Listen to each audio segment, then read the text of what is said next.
ஆமா நீ யாரு? ஹலோ கைஸ், நான் தான் உங்களுக்கு காங்கேம்பர். இன்னைக்கு நம்ம ஒரு தரமான செஸ் கேம் பிளே தான் பார்க்க போகிறோம். அதெல்லாம் பார்க்கறதுக்கு முன்னாடி ஒரு லைக் மட்டும் எல்லாரும் பண்ணிக்கோங்க. நம்மளும் E4, ஆப்போனண்ட்டும் E4. What? இப்போ நம்ம நைட்டு தூக்கி C3ல வைப்போம்.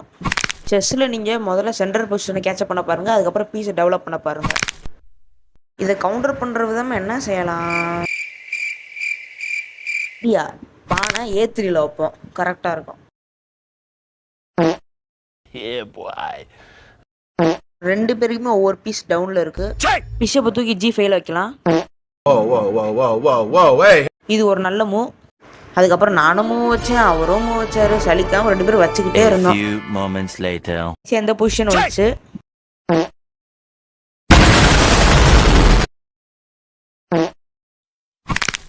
ஆப்போனன்ட் கடுமையா யோசிக்கிறாரு. What? அது அவ்வளவுதான், டைம் முடிஞ்சது. ஒரு வழியா இன்னைக்கு போட்ட மேட்ச்ல நம்ம ஜெயிச்சாச்சு. எல்லாம் சப்ஸ்கிரைப் பண்ணிருங்க. பாய்.